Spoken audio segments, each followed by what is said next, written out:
का दर्शन करा दिया। सभी भक्तों को धन्यवाद कीर्तन में भाग लेने के लिए। अभी हम लोग मंगलाचरण करते हैं। ओम अज्ञान तिमिरांधस्य ज्ञानांजन शलाकया चक्षुरुन्मीलितं येन तस्मै श्री गुरुवे नमः।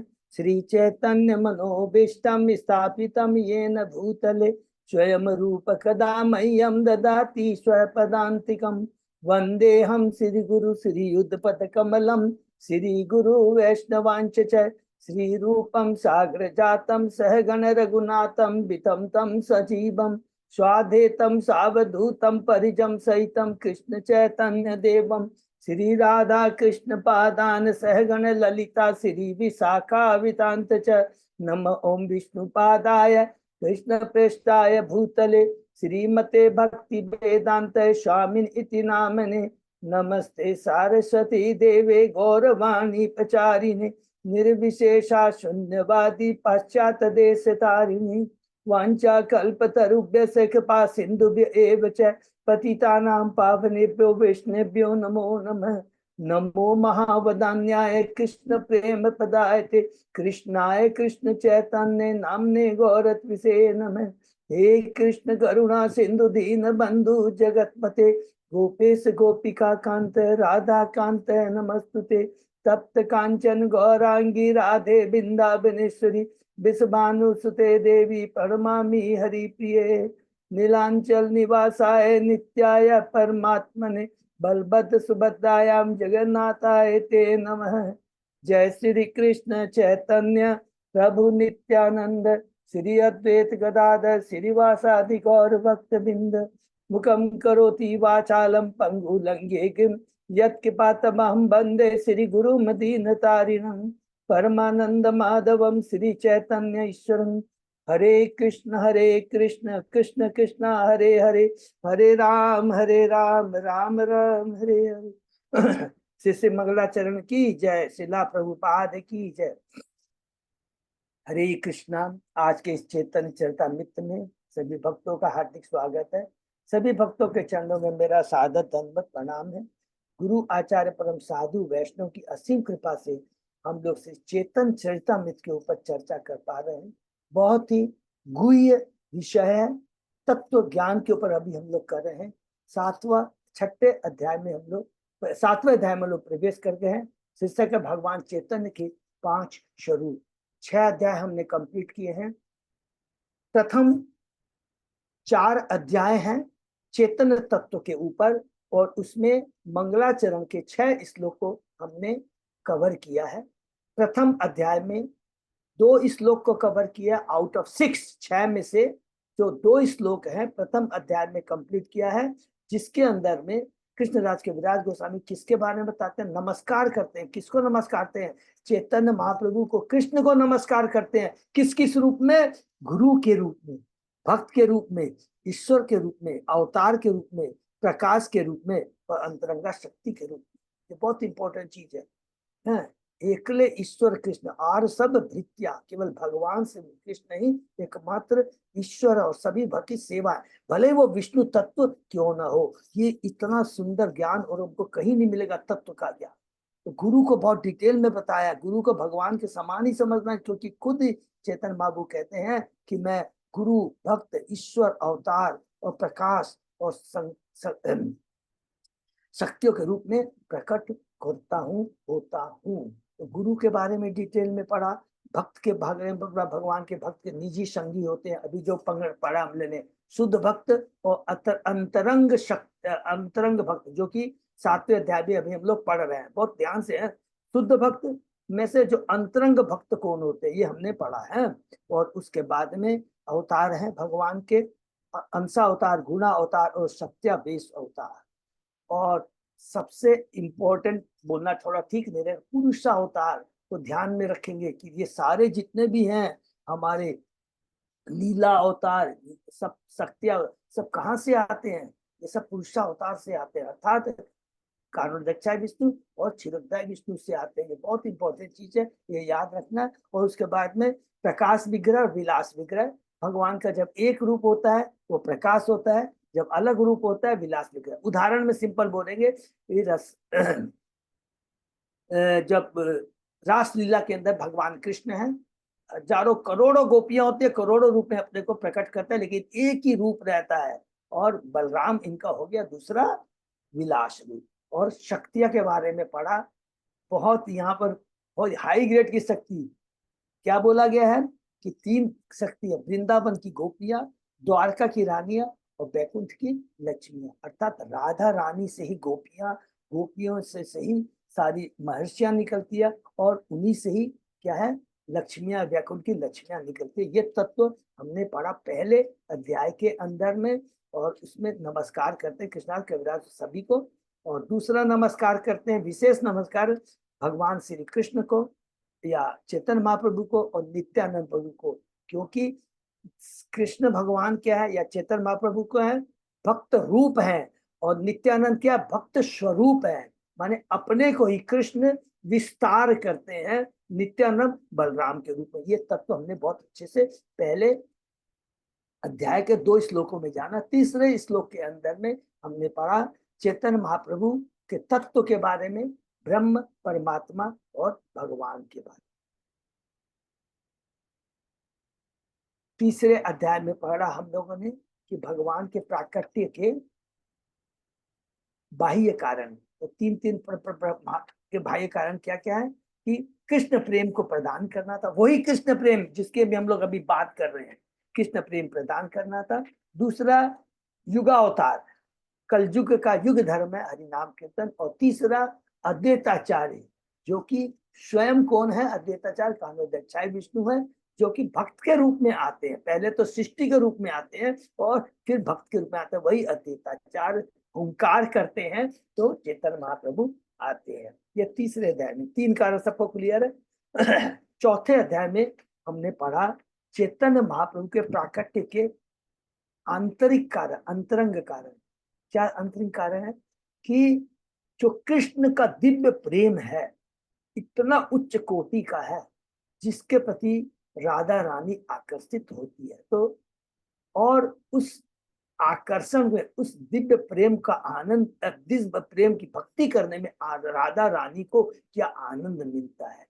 तो ये तीनों चीजें यहाँ पर कृष्ण कविराज बताते हैं, स्वयं भगवान कभी भी इसका आस्वादन नहीं कर सकते हैं। केवल एक भक्त होता है, वही भगवान के दिव्य गुणों के जो आगार है कृष्ण है, और उसके प्रति किस प्रकार भक्त आकर्षित होती है, और उस आकर्षण में उसमें क्या आस्वादन आता है, क्या आनंद आता है, ये केवल भक्त ही कर सकता है। इसलिए कहता है भक्त का बहुत बड़ा, इससे स्वयं चेतन महाप्रभु भक्त के रूप में आते हैं, जानने के लिए कि राधा रानी की भक्ति कैसी है, मेरे में ऐसे क्या गुण है जिसके प्रति राधा रानी आकर्षित होती है। और तीसरा, और मेरे भक्ति करके राधा रानी को क्या आनंद मिलता है। ये चौथा अध्याय बहुत इंपॉर्टेंट है, कहीं नहीं मिलेगा हम लोग को इतना। इसके ऊपर जीव गोस्वामी ने टिप्पणी की है, रूप गोस्वामी की टिप्पणी है, लेकिन जो तत्व को यहाँ पर इतना सुंदर बताया है कृष्णराज कविराज गोस्वामी ने, इसी के अंदर में हमने संधिनी शक्ति, संवित शक्ति, अलादिनी शक्ति है, और 3 शक्तियां हैं जो कि वृंदावन की गोपियां, द्वारका की महेशियां और बैकुंठ की लक्ष्मियां के बारे में ये पूरा पूरा का पूरा। और यहाँ पर ये बताया है कि राधा रानी वास्तव में कौन है, भगवान की अंतरंगा शक्ति है, दोनों में कोई नहीं है। और उसी तरह द्वैताचार्य को बताया भगवान का वो स्वरूप है। तो राधा रानी भगवान की भक्ति, अर्थात हमको ज्यादा भगवान की कृष्ण से मिलना है, अगर भगवान हमारी भक्ति का हमें ग्रोथ करना है तो राधा रानी की कृपा पर नहीं हो सकता। और एक गुरु को एक भगवान के प्रति किस प्रकार सेवा भाव होना चाहिए, ये अद्वैता ये नित्यानंद प्रभु बताते हैं। तो दोनों तत्व बहुत इंपॉर्टेंट है, ठीक है ना। एक है विष्णु तत्व है और एक क्या है शक्ति तत्व है। राधा रानी शक्ति तत्व है, नित्यानंद में विष्णु तत्व है, ये याद रखेंगे। जो कि अभी हम लोग 5वें 7वें अध्याय में पढ़ रहे, फिर से रिपीट करेंगे। 5वें अध्याय के अंदर में हम लोगों ने भगवान नित्यानंद बलराम की महिमा के बारे में सुना है, पढ़ा। कौन कौन सा श्लोक है, 7, 8, 9, 10, 11, 5 श्लोक है। क्लियर उसमें यहाँ कहते हैं 7वें श्लोक में कि बलराम भगवान के द्वितीय शरीर है, एक आत्मा 2 शरीर है, और भगवान की सेवा करने के लिए नित्यानंद प्रभु अपने को 5 रूपों में प्रकट करते हैं। महाशंकर्षण, कांडोदक्षाय विष्णु, गर्भोदक्षाय विष्णु, क्षीरोदक्षाय विष्णु और अनंत शेष। महाशंकर्षण, कांडोदक्षाय विष्णु, गर्भोदय, क्षीरोदक्षाय विष्णु, इनका 4 का काम क्या है? सृष्टि करना, और अनंत शेष है ये सेवा करते हैं। ये 2 श्लोक में बताया, 7वां और 8वां, और फिर 9वां, 10वां, 11वां श्लोक कितना इंपॉर्टेंट सोचिए। कांडोदक्षाय विष्णु को पूरा डिटेल में बताया, और वही कांडोदक्षाय विष्णु जिससे पूरी सृष्टि होती है, हम बद्ध जीव और असंख्य ब्रह्मांड निकलते हैं, और उसके बाद में प्रत्येक ब्रह्मांड के अंदर वही कांडोदक्षाय गर्भोदक्षाय विष्णु के रूप में प्रत्येक ब्रह्मांड में प्रवेश करते हैं। फिर वही गर्भोदक्षाय विष्णु फिर क्षीरोदक्षाय विष्णु के रूप में प्रत्येक अणु के अंदर में परमात्मा के रूप में विराजमान होते हैं। ये तीनों हम लोगों ने अलग अलग 9, 10, 11, 3 श्लोक में पढ़ा। ये 5वें अध्याय में। 6वें अध्याय में श्री अद्वैताचार्य की महिमाएं, श्लोक नंबर 12 और 13 मंगलाचरण का हम लोगों ने पढ़ा। इसमें क्या तत्व पढ़ा? पहला तत्व ये पढ़ा कि ये अद्वैत माने वो भगवान से भिन्न नहीं है, अभिन्न है, नंबर 1। दूसरा का वही अद्वैताचार्य जो कि कर्णोदक्षाय विष्णु के रूप में क्या करते हैं? सृष्टि करते हैं। और अब वही अद्वैताचार्य भक्त के रूप में आए हैं, और आकर के क्या करते हैं? प्रचार करते हैं। इसलिए इनका नाम आचार्य, अद्वैत आचार्य, जो भगवान से अभिन्न है, और इस बार जो आते हैं भक्त के रूप में प्रचार करने के लिए, हरिनाम का प्रचार करने के लिए, इसलिए वो आचार्य कहलाते हैं। तो अद्वैताचार्य। और इसमें सबसे इंपॉर्टेंट जो चीज हमने पढ़ा कि भगवान का दासत्व भाव। देखिए, स्वयं भगवान है, नित्यानंद प्रभु क्या है? भगवान का द्वितीय शरीर है, लेकिन भाव क्या? सेवा का भाव।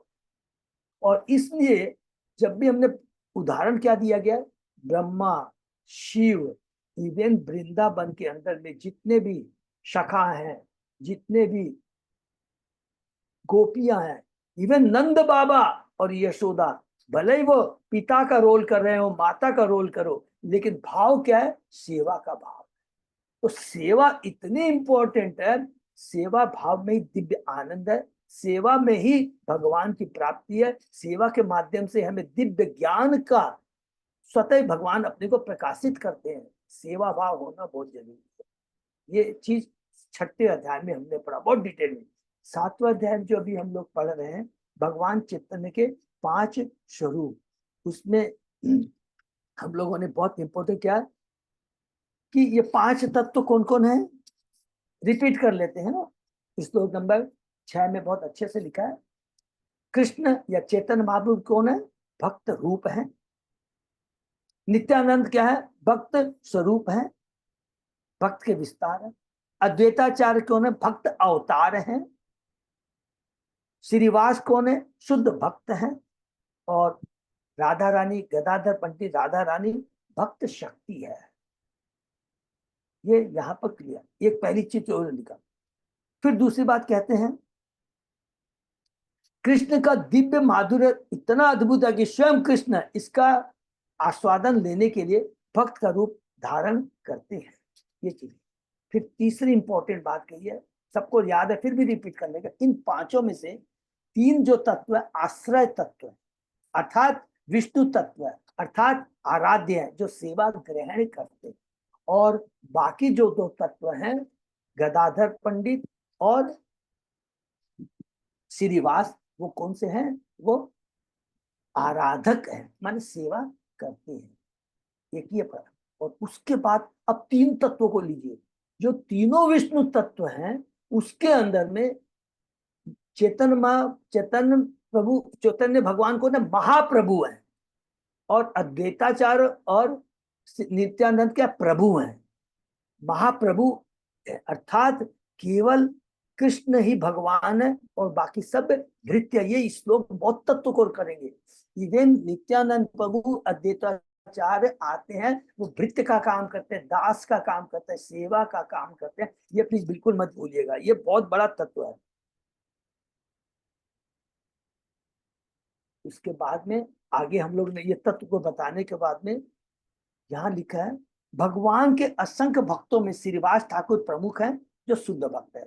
बहुत सारे भक्त हैं लेकिन श्रीवास ठाकुर सबसे उत्तम भक्त है। उसी प्रकार लिखा है, गदाधर पंडित भगवान की अंतर शक्ति राधा रानी को जो शक्ति का अवतार है वे भगवान की अंतरंगा भक्त है, जो कि सेवा में अग्रगण्य है। माने भगवान की भक्ति कैसे किया जाए, भक्ति किसको प्राप्त करने के लिए क्या भाव होना चाहिए, ये राधा रानी है। ये बताने के बाद में, ये पांचों तत्व के बारे में बताने के बाद में कहते हैं, बहुत इंपॉर्टेंट बात कहते हैं, भगवान जब यहाँ पे आते हैं तो ये संकीर्तन का जो हरिनाम संकीर्तन का जो प्रचार करते हैं, हमेशा देखेंगे वो अपने अंतरंग भक्त या शुद्ध भक्त के माध्यम से ही करते हैं। आप कहीं भी आप देख लीजिए, ये चारों पांचों के पांचों तत्व हैं, अद्वैताचार्य, नित्यानंद, गदाधर पंडित जी और ये श्रीवास के माध्यम से हरिनाम का प्रचार वो करते हैं। उसके बाद में हमने पढ़ा कि ये आने के बाद क्या करते हैं। ये पांचों आने के बाद में बहुत इंपॉर्टेंट चीज है, इस लोग की याद रखेंगे। ये आने के बाद में सबसे पहले जो चीज भगवान श्री कृष्ण ने कृष्ण के रूप में किया था, जो दिव्य गुण कृष्ण के अंदर में है, वो द्वापर युग में क्या करते थे, जो जिसने जिस तरह की भक्ति करते हैं उसी के अनुपात में वे अपने को प्रकट करते थे। लेकिन इस बार कलयुग में आने के बाद में उन्होंने कोई भी योग्यता नहीं रखी है, और जो दिव्य कृष्ण प्रेम को उन्होंने बांध के रखा था, सील करके रखा था, लॉक करके रखा था, इसको अनलॉक कर दिया है। विदाउट कोई योग्यता, कोई भी हो, ब्राह्मण, क्षत्रिय, वैश्य, शूद्र, जो भी हो, जगाई हो, मगाई हो, सबको उन्होंने ये प्रदान किया। ये बहुत बड़ी चीज है, क्योंकि उनको मालूम है कलयुग के लोगों के क्या दोष हैं। ये सोचिए कि ये कलयुग अगर हम सच में बड़ी तत्व के अंश में जाना जाए तो मालूम पड़ेगा, अरे बाप रे, कलयुग इतना महान है। इस कलयुग के सतयुग के अंदर में केवल हम हरि नाम का कीर्तन करके, जप कर कर करके कृष्ण दिव्य प्रेम प्राप्त कर सकते हैं। देखिए, ज्ञान प्राप्त करना कोई बड़ी बात नहीं है, मुक्ति प्राप्त करना जो ज्ञानी करते बहुत बड़ी बात नहीं है, भगवान का भक्त बनना कोई बड़ी बात नहीं है। इवन बैकुंठ लोक में भी तो भक्त होते हैं, लेकिन कृष्ण प्रेम प्राप्त करना एकमात्र हरि नाम से वो प्राप्त हो सकता है। वो कृष्ण प्रेम जो राधा रानी को प्राप्त है, ये बहुत इंपॉर्टेंट चीज है ना? जब कहेंगे हरि नाम से क्या क्या होता है, तो क्या क्या चीज बोल सकते हैं। हरि नाम से सारे पाप नष्ट होते हैं, नंबर 1, पाप करने की प्रवृत्ति नष्ट होती है, भगवान के भक्त बन सकते हैं, और कृष्ण प्रेम प्राप्त होता है। ये सबसे बड़ा है, इंपॉर्टेंट याद है। इवन बैकुंठ के लोग, बैकुंठ लोक में साष्टी, सामीप्य, सालोक्य, सारूप्य, सायुज्य मुक्ति मिल सकती है, लेकिन उसमें कृष्ण प्रेम याद रखेंगे। ये केवल वृंदावन में, गोकुल में ही है, वो हरिनाम से, केवल हरिनाम से वो चीज मिल सकती है। तो ये तत्व हम लोगों ने अभी तक पढ़ा। नंबर 1, जब वो खुद भक्त बन के आते हैं, उनको मालूम नहीं कि हरि नाम में इतना आनंद है, वो आनंद लेते हैं, पीते हैं, पीते हैं, लिखा है, और पी करके इतने मस्त हो जाते हैं कि भूलना सोचे समझे पीते हैं, और उसके बाद में वितरण करना शुरू कर देते हैं। जैसे एक शराबी होता है, जब तक नहीं पीता है उसको, वो पीता है, उसके बाद में सब कुछ खोल देता है, जो कुछ जो बात है सब कुछ दे देता, होश नहीं रहता। वही हरि नाम में इतना दिव्य आनंद है कि वो खुद ही नहीं पी रहे हैं और लोगों में भी पिला रहे हैं। नंबर 1। तीसरा लिखा हम लोगों ने पढ़ा, और ये हरि नाम ऐसा दिव्य है, खुद पी रहे हैं, और जितना पिला रहे हैं वो उतना 10 गुना, 1000 गुना, जितना पिला रहे हैं, पी रहे, उतना 1000 गुना, 10 गुना बढ़ता जा रहा है। इसलिए हरि नाम का जितना प्रचार करेंगे उतना ही हमारे में भी दिव्य आनंद, उसको लेना है और प्रचार करना है। तो ये चीज हम लोगों ने लास्ट तक पढ़ा था। उसके आगे ये पढ़ा, ये पूरा देखिए आत्मोस्तत्व तो पूरा खत्म हो गया है। उसके बाद में अब चैतन्य महाप्रभु के बारे में कुछ हम डिटेल में पढ़ेंगे, वो सेम चीज हम लोग मध्य लीला में भी पढ़ेंगे। लेकिन कृष्णनाथ कविराज गोस्वामी ने अब यहाँ से चैतन्य महाप्रभु तत्व को अब लेना शुरू कर दिया है। पूरे पांचों तत्व के बारे में इनको समझ में आ गया है, गुरु तत्व के बारे में, भक्त तत्व के बारे में, अवतार के बारे में, शक्ति के बारे में, प्रकाश के, सब कुछ ये तत्व खत्म हो चुका है और कुछ इस लोगों में। अब उसके बाद में पूरा चैतन्य महाप्रभु का स्टार्ट होगा तत्व। ये बहुत बड़ी कृपा हम लोग ऊपर, हम लोग उसको पढ़ते हुए जाएंगे। उसके बाद में कुछ भी आप और आगे पढ़ लीजिए, पूरी चैतन्य महाप्रभु के ऊपर में आएगी। चैतन्य महाप्रभु की सारी शिक्षाएं आएगी पूरी मध्य लीला के अंदर में, कि रामानंद राय के थ्रू शिक्षा देते हैं, सनातन माता के प्रभु के थ्रू शिक्षा देते हैं, रूप गोस्वामी के थ्रू शिक्षा देते हैं, सार्वभौम प्रभु के माध्यम से शिक्षा देते हैं। ये अब पूरा चैतन्य तत्व को कैसे आएगा ये हम लोग पढ़ेंगे। ठीक है, आज इसके बाद ओम नमो भगवते वासुदेवाय, ओम नमो भगवते वासुदेवाय, ओम नमो भगवते वासुदेवाय। चेतन चैतन्य आदि लीला अध्याय 7, शीर्षक का भगवान चैतन्य के पास स्वरूप, श्लोक नंबर 25। बहुत बहुत धन्यवाद। अच्युत अजय बाबू हम लोग पढ़ते हैं। उछलिल प्रेम बन्या चौदी के बेड़ा है, स्त्री वृद्ध बालक युवा सवारे डूबा है। भगवत प्रेम की बाढ़ से सारी दिशाएं आप्रमित होने लगी और इस तरह से युवक, वृद्ध, स्त्रियां तथा बच्चे उस बाढ़ में डूबने लगे। जब भगवत प्रेम के भंडार की वस्तु इस प्रकार वितरित होती है, तब ऐसी प्रबल बाढ़ आती है कि समग्र स्थल भाग जगमग्न हो जाता है। कभी कभी श्रीधाम मायापुर में वर्षा ऋतु के बाद बहुत बाढ़ आ जाती है। यह इसका संकेत है कि श्री चैतन्य महाप्रभु की जन्मभूमि से भगवत प्रेम की बाढ़ को सारे विश्व में फैलना चाहिए, क्योंकि इससे वृद्धों, युवक, स्त्री तथा बच्चों में से हर एक को लाभ मिल सकेगा। श्री चैतन्य महाप्रभु का कृष्ण आंदोलन इतना प्रबल है कि वह सारे विश्व को प्रेम में डुबा सकता है और सभी वर्ग के व्यक्तियों को भगवत प्रेम की ओर उन्मुख कर सकता है। इसका मतलब मायापुर का कितना महत्व है, जो चैतन्य महाप्रभु का जन्म स्थान है। यहाँ से ही ये जो कृष्ण प्रेम की बाढ़ उत्पन्न हुई है, ये बढ़ती ही चली जाएगी। इसलिए मायापुर को गुप्त वृंदावन बोला जाता है। ये याद रखिएगा, आप देखेगा, खुद ही आप देखेगा, दिन पर दिन कितना मायापुर में भीड़ होती जा रही है, लोग आते जा रहे हैं। कलयुग में यही है, अल्टीमेटली सरेंडर होना ही पड़ेगा कृष्ण के प्रति। वृंदावन में आप चले जाए, पहले इतनी भीड़ होती थी, नहीं होती। सज्जन दुर्जन पंगु जड़ अंधगण, प्रेम वन आए डुबाई लो जगत जन। कृष्ण भक्ति आंदोलन सारे विश्व को आप्लावित कर देगा और हर एक को डुबा देगा, चाहे वह भद्र व्यक्ति हो या धूर्त हो, लंगड़ा या असक्त अथवा अंधा, चाहे जगाई भगाई कोई भी तरह का लोग। या पुनः यह बात दोहराई जा सकती है कि भले ईर्ष्यालु दूत विरोध प्रकट करे कि यूरोपियों तथा अमेरिकों को जनेऊ या संन्यास नहीं दिया जाता, किंतु इस पर विचार करने की आवश्यकता ही नहीं कि कौन भद्र और कौन धूर्त है। देखिए प्रभुपाद जी कितने इंटेलिजेंट थे। देखिए यही इसी चीज को लेकर चैतन्य महाप्रभु के आचरण को देख करके उनके प्रचार की विधि को देख करके उन्होंने कहा कि हरिनाम किसी के लिमिटेड नहीं है या किसी को भी दिया जा सकता है। इसी को ध्यान में रखते प्रभुपाद जी 70 साल की उम्र में अमेरिका में जाकर मलेच्छों को उन्होंने भक्त बनाया क्या, बना करके उनको दीक्षा दी, वो गुरु बने। कौन सी दीक्षा? हरिनाम दीक्षा ही नहीं, संन्यास दीक्षा भी दिया, सारा शास्त्रों को उनको बढ़वाया और आज वो इतने सिंसियर हैं। सोचिए, मैं कभी भी सोचता हूँ प्रभुपाद के एक एक रिकॉर्ड है, उनके लेक्चर उन लोगों ने इतने सिंसियर डेडिकेट थे कि आज प्रभुपाद जी के सारे ऑलमोस्ट सारे लेक्चर उन्होंने रिकॉर्ड किए और उन्हीं लोगों की कृपा है वो सिंसियर। ये मलेक्ष जिनको आप कहते हैं, इनकी कृपा से आज ये सारे प्रभुपाद के लेक्चर हम सुन पा रहे हैं। इतने लोग सिंसियर डेडिकेटेड हैं।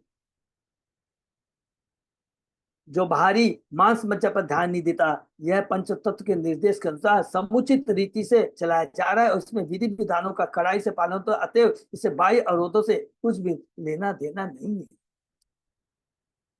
जगत डूबिला जीवे हेलो बीजनाश, ताहा देखी पांच जौने परम उल्लास। उस पंच तत्व के पांच सदस्यों ने देखा कि सारा संसार भगवत प्रेम में डूब चुका है और जीवन में भौतिक भोग का बीज पूरी तरह नष्ट हो चुका है, तो वे सभी अत्यधिक प्रसन्न हुए। हरि बोल।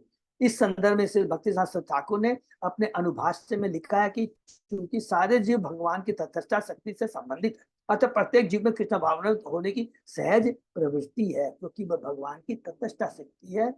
और जो कृष्ण प्रेम है स्वतः ही उनके अंदर में इनबिल्ट है, इनबिल्ट है। खाली वो क्या है, ढक गया है। हरि नाम के माध्यम से उसको अब खाली उजागर करना है। भले ही उसी के साथ भौतिक भोग का बीज भी उसके भीतर क्यों न रहता हो। भौतिक भोग का बीज भौतिक प्रकृति द्वारा सिंचित होकर भव बंधन रूपी वृक्ष बन जाता है और फल प्रदान करता है, जिससे जीवों को सभी प्रकार के भौतिक भोग प्राप्त होते हैं। ऐसी भौतिक सुविधाओं को भोगने का अर्थ है 3 प्रकार के भौतिक सुखों से पीड़ित होना। हरि बोल। भौतिक सुख भोग सकते हैं, कंडीशन क्या है, 3 प्रकार के दुखों से पीड़ित होना पड़ेगा, आदि देवी, आदि भौतिक, आदि अभय। किंतु जब प्रकृति के नियमानुसार बाढ़ आती है, पृथ्वी के भीतर के बीज निष्क्रिय हो जाता है। उसी प्रकार जब भगवत प्रेम की बाढ़ सारे विश्व में परिव्याप्त हो जाती है, तो भौतिक भोग के बीज शक्तिहीन हो जाते हैं। हरि बोल। जिसमें हरि नाम की जब बाढ़ आती है, हरि नाम से हम जुड़ जाते हैं, कृष्ण भावनांति में जुड़ जाते हैं, तो स्वतः ही जो भौतिक भोग की जो इच्छा है वो शिथिल हो जाती है, कमजोर हो जाती है। कितनी बड़ी गुह्य बात यहाँ पे लिखा है। जो भौतिक भोग के बीज शक्तिहीन हो जाते हैं। इस प्रकार कृष्ण मत आंदोलन जितना अधिक फैलता है, भौतिक भोग की इच्छा उतनी घटती जाती है। कृष्ण मत आंदोलन की वृद्धि के साथ ही भौतिक भोग का बीज स्वतः शक्तिहीन होता जाता है। कि किस प्रकार हम लोग को पता भी नहीं लगेगा। सेम मेडिसिन है हरि नाम, कोई नई मेडिसिन भी नहीं है। सेम मेडिसिन को देते जाएंगे तो कृष्ण के प्रति आसक्ति और भौतिक जगत के प्रति अनासक्ति स्वतः ही उत्पन्न होती चली जाएगी। जो लोग कृष्ण आंदोलन को भगवान चेतन की कृपा से विश्व भर में फैलता देखकर ईर्ष्या करते हैं, उन्हें चाहिए कि वे प्रसन्न हो। जैसा कि यहाँ पर परम उल्लास शब्दों द्वारा सूचित होता है, किंतु कनिष्ठ अधिकारी या प्राकृतिक ऐसे भौतिकतावादी भक्त जो आध्यात्मिक ज्ञान में उन्नत नहीं है, होने के कारण ही वे प्रसन्न होने के स्थान पर ईर्ष्या करते हैं, और इसलिए वे कृष्ण आंदोलन में दोष निकालते रहते हैं। फिर भी श्रीमद प्रबोधन सरस्वती अपने ग्रंथ चेतन चंद्र लिखते हैं कि भगवान चैतन्य कृष्ण के कृष्ण भावना आंदोलन से प्रभावित होने पर भौतिकतावादी लोग अपनी पत्नी और बच्चों के बारे में बोलना त्याग देते हैं, तथा कि विद्वान वैदिक साहित्य का उबाऊ अध्ययन त्याग देते हैं, योगी अथवा अव्यवहारिक योगाभ्यास त्याग देते हैं, तपस्या अपनी कठोर तपस्या त्याग देते हैं, और सन्यासी साख्य ध्यान करना त्याग देते हैं। इस तरह सभी भगवान चैतन्य की भक्ति योग की विधियों में प्रति आकृष्ट हो जाते हैं। यह है भगवान की भक्ति की शक्ति। और तब कब, जब स्वयं चेतन बापू भगवान कृष्ण भावनामृत का प्रचार कर रहे हैं। तो इससे सबसे इंपॉर्टेंट बात क्या शिक्षा मिलती है, हरि नाम का प्रचार, भक्ति की शक्ति का प्रचार वही कर सकता है जो स्वयं में भक्त हो वास्तव में। ये बहुत इंपॉर्टेंट, इसलिए गुरु आचार्य की शरण लेनी चाहिए। उनके आश्रम में रह करके उनके माध्यम से हम एक शक्ति प्राप्त, दिव्य शक्ति प्राप्त कर सकते हैं, जिससे हमारा क्या पहले प्योरिफिकेशन होगा और हम उस प्योरिफिकेशन की शक्ति के माध्यम से प्रचार कार्य कर पाएंगे। तो ये बहुत इंपॉर्टेंट चीज है। इसलिए हमको पहले अपने को बहुत अच्छे ढंग से भक्ति में लाना, सिंसियरली सेवा करनी है, तो स्वतः ही क्या होगा, उस शक्ति के माध्यम से हम प्रचार कार्य में सफल हो पाएंगे। पहला चीज तो कर पाएंगे, इच्छा जागृत होगी, और दूसरा फिर सफल हो जाएंगे। इसलिए कहीं भी लिखा है कि सबसे पहला चीज है आनंद आना चाहिए। अगर हमको प्रचार कार्य में, अगर सेवा में आनंद नहीं आ रहा है, तो ऑटोमेटिक किसी को बोलने की तरह, इसका मतलब हमारी भक्ति में कमी है। যত যত प्रेम वृष्टि कोरे पंचजौने, तत तत बाढ़े जल व्यापे त्रिभुवनी। पंच तत्व के 5 सदस्य भगवत प्रेम की जितनी अधिक वृष्टि कराते हैं, उतनी अधिक बाढ़ बढ़ती जाती है और सारे विश्व में परिव्याप्त हो जाती है। कृष्ण आंदोलन न तो रूढ़िवादी है, न निष्क्रिय, मूर्खों तथा धूर्तों द्वारा उठाए गए इन आपेक्षों के बावजूद कि यूरोपीय अमेरिकी मलेच्छों को ब्राह्मण या सन्यासी रूप में मान्यता नहीं दी जा सकती, यह आंदोलन सारे विश्व में परिव्याप्त होगा। यहाँ पर यह इंगित हुआ है कि यह विधि परिव्याप्त होगी और कृष्ण भावना से सारे जगत को आप्लावित कर देगी, चाहे कोई भी हो। क्योंकि चेतन महाप्रभु ने कहा है, बिना जात पात कुछ देके उन्होंने हरि नाम कृष्ण प्रेम को डिस्ट्रीब्यूट किया है। इसी बात को प्रभुपाद ने ध्यान में रख करके बोला सब जितने भी पाखंडी है ब्राह्मण बोलते हैं, अरे दे आर सो कॉल्ड ब्राह्मण, खाली जात से वो अपने को ब्राह्मण करते हैं, लेकिन भावना के हिसाब से, ज्ञान के हिसाब से, भक्ति के हिसाब से वो जीरो हैं। और वही लोग ईर्ष्या करते हैं, घृणा करते हैं कि अरे देखो शूद्रों को दे रहे हैं हरि नाम, प्रभुपाद जी मलेच्छों को दे रहे हैं, अमेरिकन को दे रहे हैं। मायावादी कर्मनिष्ठ कुतार्किक गण निंदक पाषंडी जो तो पडुआ अधम से ही सब महादक्ष धा पलाइलो से ही वन्यता सबारे चुडिते नारी लो। मायावादी देखिए क्या क्या है किसके बारे में, सकाम कर्मी, छद्म तार्किक, निंदा करने वाले, अभक्त तथा निम्न श्रेणी के विद्यार्थी किस आंदोलन से दूर रहने में बड़े दक्ष होते हैं, अतः किस आंदोलन की बाढ़ उनका स्पर्श नहीं कर पाती। बनारस के प्रकाशन सरस्वती जैसे भूतकाल के मायावादी दार्शनिक की ही तरह आधुनिक मायावादी चैतन्य महाप्रभु के किस आंदोलन में रुचि नहीं रखते। वे इस भौतिक जगत के महत्व को नहीं जानते, वे इसे मिथ्या मानते हैं और यह नहीं समझ पाते कि किस आंदोलन इसका किस तरह उपयोग कर सकता है। वे निर्विशेष विचारों में इतने मग्न रहते हैं कि समस्त आध्यात्मिक विविधता को वे भौतिक मान बैठते हैं, क्योंकि वे ब्रह्म ज्योति जैसी भ्रांत धारणा के आगे कुछ भी नहीं जानते। अतः वे यह नहीं समझ सकते कि पूर्ण पुरुष भगवान कृष्ण आध्यात्मिक है, उनका साकार रूप है, अतः भौतिक माया की धारणा से परे है। जब कभी कृष्ण स्वयं या भक्त के रूप में अवतरित होते हैं तब वे मायावादी दार्शनिक उन्हें सामान्य व्यक्ति मान बैठते हैं।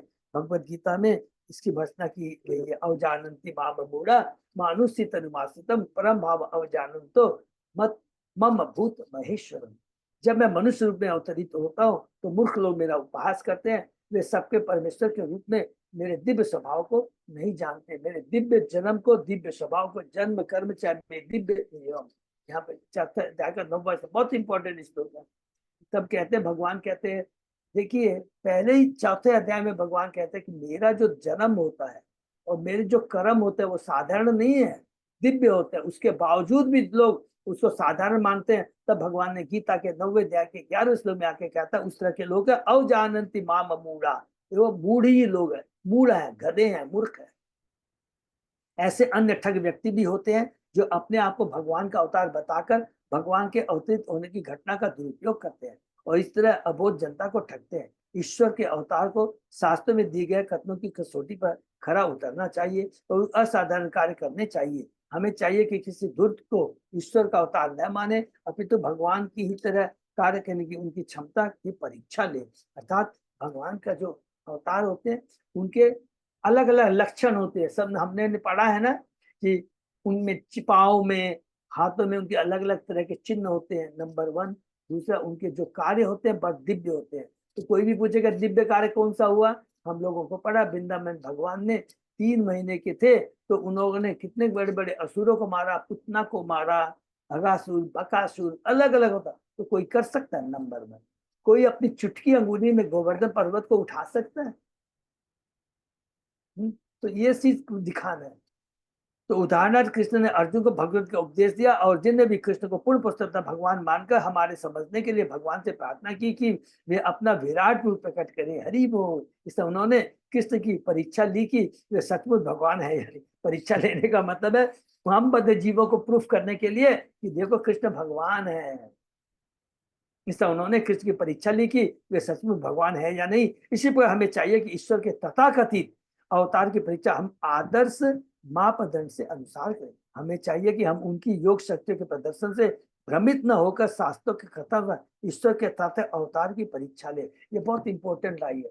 योग शक्तियां हैं, अष्ट सिद्धियां हैं, ये सब भौतिक है, ये याद रख लेंगे। इंपॉर्टेंट, बड़ा से बड़ा हो जाना, छोटा से छोटा हो जाना, एक लोक से दूसरे लोक में चला जाना, ये सारी चीज बहुत नग्न है, छोटी है। अष्ट सिद्धियां, इसके चक्कर में आकर के उसे भगवान हमें नहीं मानना चाहिए। ये प्रभुपाद जी बता रहे हैं बहुत इंपॉर्टेंट तात्पर्य के माध्यम से। चेतन महाप्रभु को शास्त्रों में कृष्ण का अवतार माना कहा गया है। मतलब यदि कोई चेतन बाबू की नकल करना चाहता है तो अपने आप को अवतार घोषित करता है तो उसे अपना अधिकार प्रमाणित करने के लिए शास्त्रों के प्रमाण प्रस्तुत करने चाहिए, क्योंकि शास्त्रों में बहुत क्लियर लिख दिया है कि जब भगवान का कोई अवतार आता है या भगवान आते हैं तो उनके ये लक्षण होते हैं, इस तरह के चिन्ह होते हैं, इस तरह के उनके कार्य होते हैं। ताहा देखी महाप्रभु कौरे ने चिंतन जगत डुबाइते आमी करिल जतन किहे के एड़ाइल प्रतिज्ञा हইল भंग ता सबा डूबे थे पातिबो किछु रंग हरिबो। यह देख करके मायावादी तो अन्य लोग पलायन कर रहे हैं। चेतन महाप्रभु ने सोचा मेरी इच्छा थी कि प्रत्येक व्यक्ति भगवत प्रेम की इस बाढ़ में डूब जाए, किंतु उनमें से कुछ लोग भाग निकले हैं, अतः मैं उन्हें भी डुबाने का कोई उपाय निकालूंगा। हरि बोल। यहाँ से शुरू एकदम चेतन महाप्रभु ने, ऐसा नहीं है कि अरे ये ईर्ष्या करते हैं, ये मायावादी है, नहीं। चेतन महाप्रभु स्वयं भगवान है और अपनी दिव्य शक्ति के माध्यम से इवन यहाँ प्रकाशानंद सरस्वती और ये आगे चीजें आएंगी, उनको भी उन्होंने भक्त बना दिया। अरे यहाँ पर एक महत्वपूर्ण बात कही गई है, भगवान श्री चेतन बाबू ऐसा मार्ग निकालना चाहते थे जिससे वे मायावादियों तथा कृष्ण आंदोलन में रुचि न रखने वाले ऐसे अन्य लोगों को पकड़ सके। हरि बोल। यह आचार्य का लक्षण है। एक आचार्य जो भगवान की सेवा करने के लिए आता है, उससे से यह उम्मीद नहीं की जाती कि वह घिसे पीछे मार्ग पर चलेगा, क्योंकि उसे ऐसे मार्ग और साधन ढूंढने होंगे जिनसे कृष्ण भावनीत का प्रसार हो सके। कभी कभी ऋषाली लोग कृष्ण आंदोलन की इसलिए आलोचना करते हैं क्योंकि इसमें भगवत वितरण हेतु लड़कों तथा लड़कियों को समान रूप से लगाया जाता है। वे यह नहीं जानते कि यूरोप तथा अमेरिका जैसे देशों में लड़के तो लड़कियां दोनों मुक्त रूप से परस्पर मिलते हैं। ये धूर्त तथा मूर्ख कृष्ण होने में लगे लड़के लड़कियों के परस्पर मिलने की आलोचना, किंतु इन धूर्तों को यह सोचना चाहिए कि किसी समाज की प्रथाएं सहसा नहीं बदली जा सकती। फिर भी लड़कों तथा लड़कियां दोनों को प्रचारक बनने की शिक्षा दी जाती है, इसलिए ये लड़कियां सामान्य लड़कियां नहीं रह जाती। ये देख ली, इसको अंडरलाइन कर सकती है। भक्ति में आने के बाद में ये सामान्य लड़कियां नहीं रह जाती। भगवत गीता में भी जो कहा है कि स्त्री वैश्य शूद्र, प्लीज अर्थ का अनर्थ नहीं लगाएंगे, ठीक है। भौतिक दृष्टि से गीता में भगवान ने कहा है, लेकिन जब वो कृष्ण भक्ति में आ जाता है तो सब भक्त ही रह जाते हैं। उसमें लड़का लड़की बूढ़ा जवान ब्रह्मचर्य गृहस्थ कोई माने नहीं रखता है। यह भक्ति की शक्ति, सबका एक ही लक्ष्य हो जाता है, कृष्ण प्रेम प्राप्त करना, कृष्ण की सेवा करना और भक्ति का प्रचार करना। अपितु कृष्ण का प्रचार करने वाले अपने भाइयों के समकक्ष ही होती है।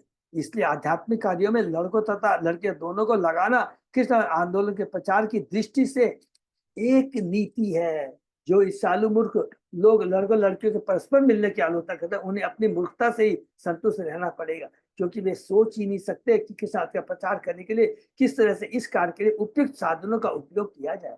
उनकी घिसी पिटी विधियों से कृष्ण का प्रसार नहीं हो सकता। इसलिए हम जो कुछ भी कर रहे हैं वह चेतन बाबू के पास से पुण्य है, क्योंकि उन्होंने ही कृष्ण भावना से दूर रहने वालों को पकड़ने के लिए एक मार्ग का आविष्कार करने के लिए अनुमोदन किया था। ये प्रभुपाद जी, देखिए चेतन महाप्रभु की जो दिव्य शिक्षाएं हैं, जो दिव्य तत्व ज्ञान है, उसको उन्होंने अपने तात्पर्य के माध्यम से यहाँ प्रकाशित किया। तो बोली मोने किचुको दिया विचार संन्यास आश्रम प्रभु कैला अंगीकार। इस प्रकार महाप्रभु ने पूरी तरह विचार करने पर संन्यास आश्रम ग्रहण किया। यही सेम चीज अभी हम लोग पढ़ेंगे आदि लीला में और आगे, माने तत्व खत्म होने का कि अब चैतन्य महाप्रभु 24 साल तक गृहस्थ जीवन में थे। उसके बाद उन्होंने देखा उनको बहुत सब लोग लाइटली ले रहे हैं, अरे तो ये गृहस्थ है, ये है, इस तरह की बातें कर रहे हैं। लेकिन उन्होंने कहा जब मैं संन्यास आश्रम ग्रहण कर लूंगा तो लोग सीरियस हो जाएंगे। तो चैतन्य महाप्रभु का संन्यास आश्रम ग्रहण करने का उद्देश्य यहाँ पर लिखा है। भगवान श्री चैतन्य बाबू को संन्यास ग्रहण करने की आवश्यकता न थी, क्योंकि वे साक्षात भगवान हरि बोल, अतः उन्हें जीवन के देहात्म बोध से कोई प्रयोजन नहीं था। श्री चैतन्य बाबू 8 वर्णों तथा आश्रमों अर्थात ब्राह्मण क्षत्रिय वैश्य शूद्र ब्रह्मचारी गृहस्थ संन्यास में से किसी के साथ संबंधित नहीं है, क्योंकि वो तो आश्रम वर्ण और आश्रम से ऊपर है। वर्ण और आश्रम किसके लिए एप्लीकेबल है? बद्ध जीव के, जिनका भौतिक शरीर है, अरे उनका तो आध्यात्मिक शरीर है, तो उनके ऊपर ये सब चीज एप्लीकेबल नहीं है। उन्होंने अपने आप को सर्वोपरि आत्मा के रूप में माना था। श्री चैतन्य महाप्रभु या इस मामले में कोई भी शुद्ध भक्त कभी भी अपने आप को जीवन के इस सामाजिक आध्यात्मिक विभागों से नहीं जोड़ता, क्योंकि भक्त सदैव समाज की इन विविध श्रेणियों से परे होता है। तो भी भगवान श्री चैतन्य ने इस आधार पर संन्यास ग्रहण करना स्वीकार किया कि जब वे सन्यासी बन जाएंगे तो हर व्यक्ति उनका सम्मान करेगा और इससे हर व्यक्ति का मंगल होगा। यद्यपि उन्हें संन्यास ग्रहण करने की आवश्यकता न थी, किंतु उन्होंने उन लोगों के मंगल हेतु ऐसा किया जो उन्हें सामान्य मनुष्य मानते थे। हरि वो उनके संन्यास ग्रहण करने का प्रमुख कारण मायावादी सन्यासियों का उद्धार करना था। यह इसी अध्याय में आगे स्पष्ट हो जाएगा। श्री भक्ति सरस्वती ठाकुर ने मायावादी शब्द की व्याख्या इस प्रकार की है। पूर्ण पुरुषोत्तम भगवान जीवन की भौतिक अवधारणा से परे। मायावादी वह है जो पूर्ण पुरुषोत्तम भगवान कृष्ण के शरीर को माया से बना हुआ मानता है और जो भगवान के धाम को तथा उन तक पहुंचने की विधि भक्ति को भी माया मानता है। अर्थात कुछ भी नहीं है, सब बेकार है। मायावादी भक्ति के सारे सिद्धांतों को माया मानता है। माया इस भौतिक स्थिति की सूचक है जिसका विशेष लक्षण सकाम कर्मों की प्रक्रिया भुगतना है। मायावादी लोग भक्ति को ऐसा ही सकाम कर्म मानते हैं। उनके अनुसार यह भागवत अर्थात भगवत भक्तगण दार्शनिक चिंतन से शुद्ध हो जाएंगे तभी उनकी मुक्ति हो सकेगी। भक्ति के विषय में ऐसा तर्क वितर्क करने वाले तार्किक झूठे तार्किक कहलाते हैं और जो लोग भक्ति को सकाम कर्म मानते हैं वे कर्मनिष्ठ कहलाते हैं। जो लोग भक्ति की आलोचना करते हैं वे निंदक कहलाते हैं। इसी प्रकार वे अभक्त जो भक्ति कार्य को भौतिक मानते हैं पाषंडी कहलाते हैं और इसी प्रकार का दृष्टिकोण रखने वाले विद्वान अधम पटुआ कहलाते हैं। तो ये कितना इसको अंडरलाइन करने के साथ कर्मनिष्ठ किसको कहते हैं, निंदक किसको कहते हैं, पाषंडी किसको कहते हैं, अधम पटुआ किसको कहते हैं, पूरा प्रभुपाद जी ने तात्पर्य बहुत सुंदर लिख दिया। तो कुकार्तिक, निंदक, पाषंडी तथा अधम पटुआ इन सब ने श्री चैतन्य प्रभु के भगवत प्रेम के प्रकट प्रेम विकास के आंदोलन के लाभ से अपने आप को दूर रखा, किंतु चैतन्य महाप्रभु को इन पर दया आई। हरि बोल। जिसके कारण उन्होंने संन्यास ग्रहण करने का निश्चय किया। देखिए कितना बड़ा भगवान बने, छुप कर उनका, इसलिए कहते हैं ना जन्म कर्म चाहे में दिव्य वेयम यो तेति तत्, अर्थात भगवान के जो जन्म होता है भौतिक नहीं होता है इसलिए उनको अजन्मा कहते हैं और दिव्य होता है। और कर्म भी बड़े दिव्य होते हैं, उनकी कर्म की दिव्यता को कोई नहीं पहचान सकता। तो ये प्रभुपाद जी की असीम कृपा है कि वो हमको तात्पर्य के माध्यम से बता देते हैं संन्यास उन्होंने क्यों ग्रहण किया। इवन इस तरह के पाषंडी लोगों को, कुतार्किक लोगों को, निंदक का उद्धार करने के लिए। हरि बोल। क्योंकि वे सब उन्हें सन्यासी के रूप में देखकर उनका सम्मान करेंगे अन्यथा नहीं करेंगे। आज भी भारत में सन्यास आश्रम का आदर किया जाता है, यहाँ तक कि सन्यासी की वेशभूषा से ही भारतीय जनता में आदर भाव जगता है। इसलिए श्री चैतन्य महाप्रभु ने अपने भक्ति संप्रदाय के प्रचार की सुविधा के लिए सन्यास स्वीकार किया। यद्यपि उन्हें आध्यात्मिक जीवन के इस चतुर्थ आश्रम में प्रवेश करने की कोई आवश्यकता नहीं थी, लेकिन उनका पर्पज जो था वो दिव्य था, इसीलिए उन्होंने सन्यास ग्रहण किया। 24 वर्ष छिला गृहस्थ आश्रम में 25 वर्षे केवल ज्योति धौर में श्री चैतन्य महाप्रभु 24 वर्ष तक गृहस्थ में रहे। 25वें वर्ष के आरंभ में उन्होंने संन्यास आश्रम स्वीकार कर लिया। आध्यात्मिक जीवन के 4 आश्रम है, ब्रह्मचर्य, वानप्रस्थ, संन्यास और पति आश्रम के 4 विभाग है। ब्रह्मचारी आश्रम के विभाग है सावित्र, प्राजापत्य, बाह्य तथा बृहत। देखिए कितना ब्रह्मचारी आश्रम के भी विभाग के बारे में प्रभुपाद जी ने लिखा है। गृह आश्रम के विभाग है वार्ता वृत्ति वाले, संचय एकत्र करने वाले, स्वाधीन जो किसी से कुछ भी नहीं मांगते, तथा शीलोचक जो धान के खेतों में अन्न पर होते हैं। इसी तरह वानप्रस्थ के विभाग है वह खानश, बालखिल्य, औडुंबर तथा कैणव। और संन्यास आश्रम के विभाग है कुटी चक्र, बहुचक्र, हंस तथा निष्क्रिय। सन्यासियों के जिन 2 प्रकार का वर्णन श्रीमद् भागवत में हुआ है वे हैं धीर तथा नरोत्तम। श्री चैतन्य ने शंकर संप्रदाय के श्री केशव भारती से संन्यास आश्रम ग्रहण किया। माने किस चैतन्य महाप्रभु ने किस साल में कब और किससे संन्यास आश्रम की सबको मालूम है ना। केशव भारती हरिनाम दीक्षा किससे लिया था, ईश्वरपुरी से।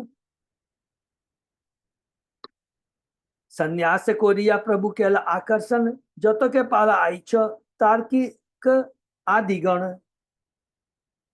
संन्यास आश्रम स्वीकार कर लेने पर श्री चैतन्य, इसको नोट कर सकते हैं कि अलग अलग है, जस्ट फॉर नॉलेज पर्पस है। संन्यास आश्रम स्वीकार कर लेने पर श्री चैतन्य महाप्रभु ने उन सबका ध्यान आकृष्ट किया जो उनसे बचते फिरते थे, जिनमें से तार्किक लोग प्रमुख थे। पडुआ, पाषंडी, कर्मी, निंदक आदि जो तो तारा आसी प्रभु पाए होय अवनत। इस प्रकार विद्यार्थी, पाषंडी, सकाम कर्मिता, आलोचक, ये सभी भगवान के चरण कमलों में आकर आत्मसमर्पण करने लगे। हरि बोल। अपराध क्षमाइलो डूबिलो प्रेम जौले, के बाद एडाई दे प्रभु रे प्रेम महाजोले। श्री चैतन्य महाप्रभु ने उन सबको क्षमा प्रदान की और वे सभी भक्ति के सागर में निमग्न हो गए, क्योंकि ऐसा कोई भी नहीं था जो श्री चैतन्य महाप्रभु के अद्वितीय प्रेम रूपी जाल से बच सके। हरि बोल। इसको अंडरलाइन करें, जो श्री चैतन्य महाप्रभु के अद्वितीय दिव्य प्रेम रूपी जाल से बच सके, इसको लिख देंगे। तो जो प्रचारक होता है, जैसे गुरु महाराज हैं, देखिए कितने भी लोग आते हैं, कोई लोग बहुत बोलते हैं, मैंने बहुत कुछ पर्सनली अनुभव किया, अरे इस्कॉन से आए हैं क्या। लेकिन जैसे अभी कलकत्ता में जब गुरु महाराज रहते हैं, लेकिन जब उनका दर्शन करते हैं सबका वो मुंह बंद हो जाता है, चाहे वो सिक्योरिटी हो या कोई हो। है शुरू में तो एक्सपोज नहीं करते, बाद में चुप चुप करके आते हैं। गुरु महाराज कखुन देर होवे, कखुन होना दर्शन पावा जावे, खुद अपने आप बोलते हैं। ये बहुत बड़ी शक्ति है। और याद रखें, चेतन महाप्रभु ने सबसे बड़े मायावादी को स्टार्टिंग ही कहां से किया था, सबको मालूम है ना। किसको भक्त बनाया था? सार्वभौम प्रभु को।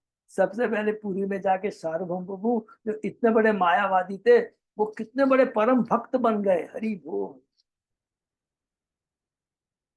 श्री चैतन्य महाप्रभु आदर्श आचार्य थे। आदर्श आचार्य थे। आचार्य का मतलब सबको मालूम, अद्वैत आचार्य, जो हरिनाम का प्रचार करता है। कौन आचार्य? जो शास्त्रों में जो वर्णित है, भगवान के आदेशों का बद्ध जीवों में प्रचार करता है और पूरे तत्व के अनुसार as it is, no change. आचार्य एक आदर्श शिक्षक होता है जो प्रामाणिक शास्त्रों के प्रयोजन को जानता है, उनके आदर्शों को ठीक आचरण करता है, पहले ज्ञान प्राप्त करता है, फिर अपने जीवन में उतारता है, आचरण लाता है और अपने जो उन्हीं सिद्धांतों को ग्रहण करने की स्थिति पे प्रचार करता है। इसको बोलते हैं आचार्य। पहले प्रामाणिक शास्त्रों को जानता है, ज्ञान प्राप्त करता है, अपने जीवन में उतारता है, फिर उसके बाद दूसरों को देता है तथा अपने शिष्यों को देता है। आदर्श आचार्य के रूप में श्री चैतन्य महाप्रभु सभी तरह के नास्तिकों तथा भौतिकवादियों को वशीभूत करने के लिए उपाय निकालते रहते थे। प्रत्येक आचार्य के बाद अपने आध्यात्मिक आंदोलन के पहचान विशेष साधन होते हैं, जिससे लोग कृष्ण भावना में सम्मिलित हो। अतएव किसी एक आचार्य की विधि दूसरे आचार्य भिन्न हो सकते हैं, किंतु उनका परम लक्ष्य एक ही होता है, शील रूप सामूहिक की संतुष्टि। देखिए कितनी सुंदर बात है। सब अपने आचार्यों की टेक्निक अलग हो सकती है, लेकिन तत्व लक्ष्य एक ही होता है। तस्मात् केनाप्युपायेन मन कृष्णेर निवेशयेत सर्वे विधि निषेधा शूरेत योरेव किंकरा। एक आचार्य को ऐसा उपाय निकालना चाहिए जिससे लोग किसी न किसी प्रकार से कृष्ण भावना की ओर उन्मुख हो। सबसे पहले उन्हें कृष्ण भावनित बनना चाहिए और तब उन्हें सारे विधि विधानों से धीरे धीरे परिचित कराया जाना।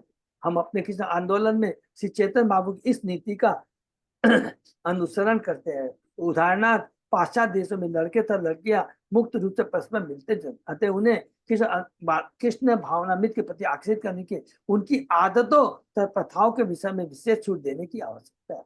आचार्य को ऐसा उपाय निकालना चाहिए कि जिससे सभी लोग भक्ति में दीक्षित हो। अतः मैं सन्यासी होते हुए भी कभी कभी इन लड़कों लड़कियों के विवाह कराने के कार्य में सम्मिलित होता हूँ। यद्यपि संन्यास के इतिहास में आज तक किसी भी सन्यासी ने अपने शिष्य के विवाह में स्वयं भाग नहीं लिया। इसको अंडरलाइन कर लेंगे, देख लीजिए। तो प्रचार करने की टेक्निक अलग है। प्रभुपाद जी कितने स्ट्रॉन्ग बात कह रहे हैं।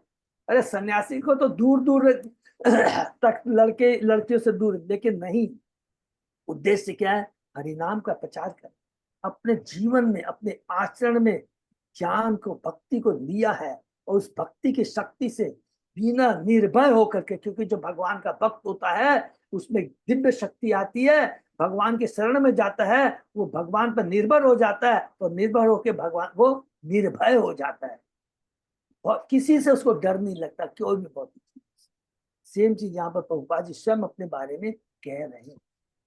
स्वनिस्तारिते प्रभु कृपा अवतार, स्वनिस्तारिते कौरे चातुरी अपार। श्री चैतन्य महाप्रभु समस्त पतिताओं का उद्धार करने के लिए प्रकट हुए, अतः उन्होंने उन्हें माया के प्रभाव से मुक्त कराने के लिए अनेक उपाय ढूंढ निकाले। पतितात्माओं पर दया दिखाना आचार्य का कार्य है। इस संदर्भ में देश काल पात्र स्थान समय तथा व्यक्ति पर विचार करना होता है। ये चीज बहुत इंपॉर्टेंट है। कभी कभी हम लोग कंफ्यूजन हो जाते हैं, प्रभु ये क्या करना चाहिए, तो यहाँ प्रभुपाद जी ने क्लियर लिखा है इस संदर्भ में देश काल पात्र स्थान समय तथा व्यक्ति पर विचार करना होता है। एक इसका उदाहरण मेरे को याद आ गया, प्रभुपाद जी की जीवनी के मैं पढ़ रहा था, तो प्रभुपाद जी सबको क्या बोलते थे, हरे कृष्णा हरे कृष्ण। तो एक बार यूरोप में, नहीं ये बॉम्बे की बात है, सॉरी, बॉम्बे में प्रभुपाद जी मॉर्निंग वॉक में जाते थे, तो कुछ लोगों को देखते थे वो प्रभुपाद जी से दूर दूर भागते थे। तो एक दिन प्रभुपाद जी ने उन लोगों को बोला, good morning, good morning, how are you. तो प्रभुपाद जी के जो शिष्य थे, प्रभुपाद जी ये आप क्या कर रहे हैं, गुड मॉर्निंग बोल रहे हैं, आप तो सबको हरे हरे कृष्णा बोलते थे। बोले रुको, गुड कुछ नहीं, हंस दिए प्रभुपाद जी, कोई कमेंट नहीं किए। फिर रोज गुड मॉर्निंग बोलते थे। बोले एक सप्ताह बाद वही लोग प्रभुपाद जी को देख के बोलते थे, हरे कृष्णा हरे कृष्णा हरे कृष्णा। तो इतना सुंदर ढंग से प्रभुपाद जी उन लोगों को कन्वर्ट करते थे। ये बहुत इंपॉर्टेंट चीज है, इसलिए ये समय स्थान तक व्यक्ति पर विचार करना। एक महिला थी तो प्रभुपाद जी को जब वहां से गुजरते थे, उसके घर के बगल से ये यूरोप की बात है, तो अपना गेट बंद कर लेती थी। तो भक्त लोग बोलते थे, प्रभुपाद जी ये बहुत इंसल्ट करती है, तो हम लोग दूर चलते हैं। तो एक दिन प्रभुपाद जी बोले कोई बात नहीं, शाम को उसके घर चले जाते हैं, नॉक करते हैं, वो लेडी गेट खोलती है, अरे who are you, why you have come, करके बोले कोई नहीं। बोले आप कैसी हैं, देखिए मैं भी बूढ़ा, I am also old, you are also old, देखिए ना, बच्चे लोग नहीं सुनते हैं, आपके भी बच्चे नहीं सुनते ना, they are not taking care of you ना। इसी तरह का होता है ये भौतिक जगत, ऐसा है, चिंता आप मत कीजिए, ठीक है ना, सब कुछ हो जाएगा। और इतना घुल मिल गए, तो उसके बाद में प्रभुपाद जी बोलते हैं, अच्छा आई एम गेटिंग लेट, मैं देरी हो रही है, अभी मेरा एक प्रोग्राम है, तो अगर आपको भी समय मिले तो आइएगा। तो जैसे मैं समय अपना निकालता हूँ, आप भी अपना समय निकालिए ना। बोलते हैं वो लेडी सुनती है, उसकी दूसरे दिन आती है और प्रभुपाद जी के सारे लेक्चर सुनती है, सब कुछ त्याग देखती है, प्रभुपाद जी की भक्त बन जाती है, जो कुछ भी रहता है उसके पास में कृष्ण सेवा में लगा दी। तो ये प्रचार टेक्निक होती है, इसलिए है समय काल पथ को देखना पड़ता है। क्योंकि हम किस आंदोलन में यूरोपीय तथा अमेरिकी लड़के तथा लड़के साथ साथ प्रचार करते हैं, तो अल्प के लोग आलोचना करते हैं कि ये बिना रोक टोक के परस्पर मिलते हैं। यूरोप तथा अमेरिका में लड़के तथा लड़कियां बिना रोक टोक के मिलते जुलते हैं और उन्हें समान अधिकार प्राप्त होते हैं। अतः पुरुषों को ईश्वर से बिल्कुल अलग रखना संभव नहीं है। फिर भी हम पुरुष ईश्वर को भली भांति शिक्षा देते हैं कि किस तरह प्रचार कार्य किया जाए, और वे बहुत ही अच्छी तरह यह कार्य संपन्न करते हैं। हाँ, हम अवैध यौन संबंध का कड़ाई से निषेध करते हैं। जो लड़के तथा लड़कियां विवाहित नहीं है, उन्हें न तो एक साथ सोने दिया जाता है, न साथ साथ रहने दिया जाता है। हर मंदिर में उनके रहने की पृथक व्यवस्था है। गृहस्थ मंदिर के बाहर रहते हैं, क्योंकि पति तथा पत्नी तक को मंदिर में एक साथ रहने की अनुमति नहीं दी जाती है। इसके परिणाम बड़े ही आश्चर्यजनक है। स्त्री पुरुष दोनों ही श्री चैतन्य महाप्रभु भगवान कृष्ण के उपदेशों का प्रचार दुगने उत्साह से साथ करते हैं। इस श्लोक में शोभा निस्तारित और चातुरी अपार से इंगित होता है कि चैतन्य महाप्रभु हर एक का उद्धार करना चाहते थे, लेकिन बड़ी चातुरी से। इसलिए यह सिद्धांत बना कि प्रचारक को शास्त्रों द्वारा अनुमोदित विधि विधानों का कड़ाई से पालन करता है, किंतु साथ ही ऐसा उपाय निकालना चाहिए जिससे पतित्व को उद्धार के लिए प्रचार के पूरे जोर शोर के साथ चलता रही। माने खाली ये नहीं, माने जो लिख दिया है, माने क्या है कि यू शुड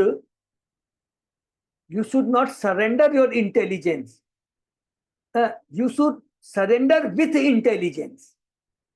तो कोई चीज को हमको त्यागना है तो अपने बुद्धि को नहीं त्यागना है, बुद्धि से किसी चीज को त्यागना है, किसी को कार्य करना है।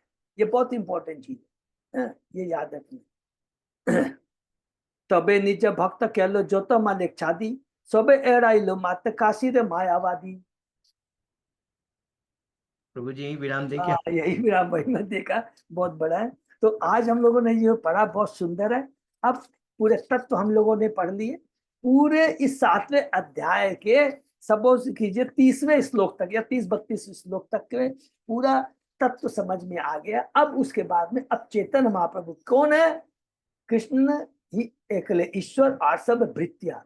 तो एक जो स्वयं भगवान है, कृष्ण चैतन्य स्वयं भगवान है, वो अब हमें सिखाते हैं, स्वयं भगवान सिखा रहे हैं कि क्या करना है, कि मेरे नाम का प्रचार करना।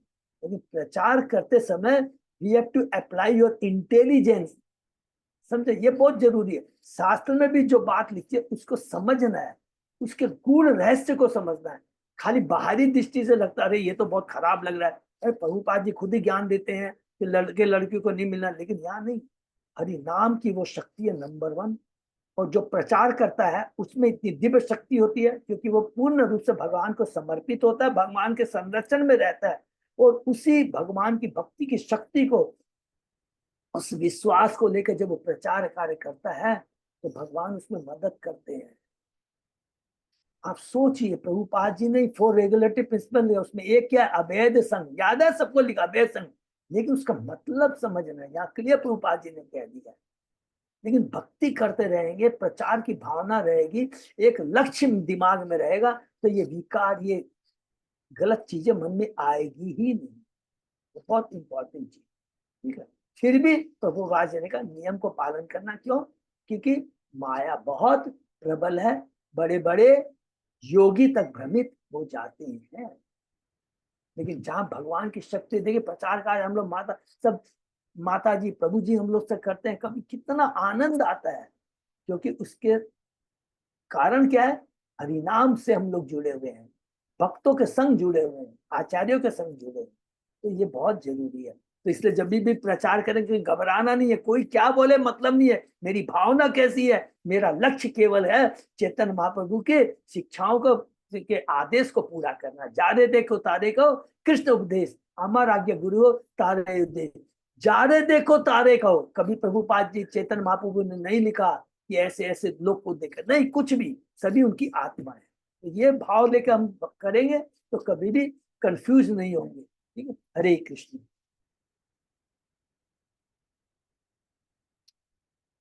हरि बोल। किसी का कोई प्रश्न? हरे कृष्ण। बहुत प्रणाम। हाँ हमें माता जी। मुझे एक क्वेश्चन है, आपने जो बोला ना मंदिर में मायापुर में जो रहता है वो अनुमोदन नहीं है, किसको अनुमोदन नहीं है और किसको अनुमोदन है, वो क्लियर नहीं वो समझ। माता जी, वो क्या है ना, जो अनमैरिड है ब्रह्मचारियों को ही है, गृहस्थ लोग को रहने का नहीं है मंदिर के अंदर।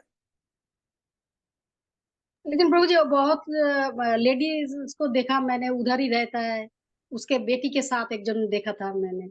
मंदिर के अंदर नहीं रहते माता जी, मायापुर के मायापुर में रहता है। मायापुर में तो रेसिडेंशियल क्वार्टर भी है। ओ अच्छा अच्छा। वो कंफ्यूजन नहीं होना चाहिए प्लीज। हाँ, ठीक है ना, ओके, ठीक है ना। हरे क्योंकि कृष्ण। बहुत याद रखेंगे, प्रभुपाद जी के नियम सिद्धांत बहुत स्ट्रॉन्ग है। प्रभुपाद जी बाहरी चीज को, दिखावा को नहीं देखते हैं, वो हमारी चेतना को कैसे परिवर्तन किया जाए उसको देखते हैं। उदाहरण के लिए आपको बताते हैं, अभी हम लोग ने भागवतम में पढ़ा, ये बहुत सटीक चीज है, तो इसको खाली रिपीट करके क्लोज करेंगे। प्रभुपाद जी ने लिखा है, माया इतनी प्रबल है कि एक माता को, एक पिता को अपनी पत्नी, सॉरी, पुत्री के संग, बहन के संग, माँ के संग नहीं अकेले में बात करना चाहिए, रहना चाहिए।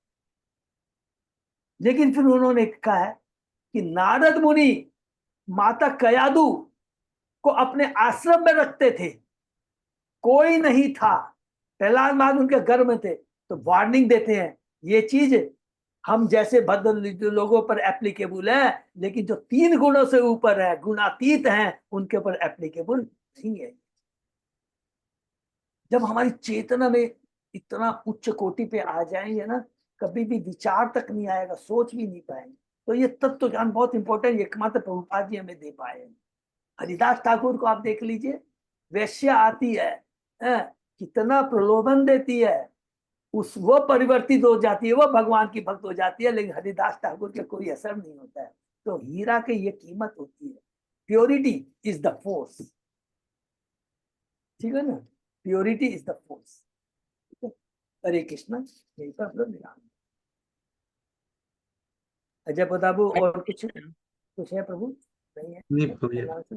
बस अब तो हमारा लॉन्ग टूर का है हाँ। अभी अभी कोई भी और फेस्टिवल नहीं है सीधा, मेरी ख्याल से सो फार आई रिमेम्बर परसों बुधवार को है, बुद्ध पूर्णिमा है ना, उस बस। दिन तो ज्यादा से ज्यादा हमें भागवतम का वितरण करना है। तो श्री संगीता राधा देवी दासी माता जी ने भी डाला है, देखा है कि मेरे उनके पास में है, किसी को चाहिए तो बहुत अच्छा उन्होंने लिखा है। और भी किसी को अगर चाहिए तो जरूर बताइएगा, तो हम लोग जरूर अरेंज कर देंगे। जिसको भी भक्तों को दरकार है तो जरूर बताएंगे। 2 ही दिन है लेकिन जरूर से जरूर बताएंगे, ये बहुत जरूरी है। ठीक है ना? Thank you so much. और उसके बाद में अरे हाँ माता जी कुछ बोल रही हैं आप? हाँ प्रभु जी, वो हम कॉल के मीटिंग में डाले थे, वो आप लोग अपने अपने ग्रुप में डाल दीजिए, किसी को चाहिए तो तीनों तरीका। ठीक है जरूर से। आप एक आपने उसमें डाला है ना? नहीं आपने तो अच्छा डाला है इसमें, हम लोग ग्रुप में डाले। हाँ आपने जगन्नाथ कोर कमेटी में डाला है ना? वेरी गुड, बहुत अच्छा किया। यस हम लोग डाल देंगे, सब लोग अपने अपना डाल देंगे। किसी को चाहिए तो अजय वो बता प्रताप दीजिए। को, डाल देंगे। और मेरे पास भी मंदिर में प्रेशर आ रहा है कि इस बार जगन्नाथ ग्रुप से एक भी भागवतम सेट नहीं गया है, तो मैं कहा कि ठीक है प्रभु जी, आज पहले का भी पड़ा है इतना सारा, यही कैसे बात तो सही है। तो तो ये चीज तो मैं बोल नहीं सकता। इसका बाद बोले आप लोग ने क्या प्रचार किया, अभी तक दे नहीं पाए, साल भर में बैठे हुए क्या कर रहे हैं? तो ये तो बंगाली हमारी 2 है, हिंदी 2 है, इंग्लिश का 2 है, 2 मेरे पड़ा पास तो भी 6। पढ़ा है माता जी, एक तो हिंदी हाँ, का पढ़ा हुआ है, सबको तो इससे लेने के किसी रहते कहाँ प्रभु जी, इतना बड़ा नहीं बड़ा। नहीं आपने सही कहा, किसी को दरकार है तो बोल देंगे, और नहीं तो फिर देखता हूँ 1-2 और ले होगा तो लेना लेना पड़ेगा। जरूरी है, हो सकता है अचानक ही आ जाए, तो बुद्ध पूर्णिमा के दिन ये बहुत जरूरी है। ठीक है ना? सबको करना है, नंबर 1। नंबर 2 लॉन्ग टूर का फाइनल मेरे पास में लिस्ट आ गया है। कुछ उन्होंने हम लोगों को जगन्नाथ ग्रुप में चार्ज किया है कि 25% का जो कुछ लोगों का हुआ है, तो वो लिस्ट अभी मेरे पास में आ गई है, मैं पोस्ट कर दूंगा। लेकिन अब आज इसके बाद जो करेगा वो 100% फॉरफिट हो जाएगा। ठीक है ना? इसलिए जिसका है जो है सब लोग जमा कर देंगे, क्योंकि देखिए 1 महीने से कम रह गया है, और सब लोगों की डिमांड आ रही है, होटलों की डिमांड आ रही है, बस वालों की डिमांड आ रही है, और जो प्रसादम जो लिया जिनको दिया बुकिंग के लिए दिया है वो भी भक्त भी हैं, तो कल मेरे को उनको भी भेजना है एडवांस।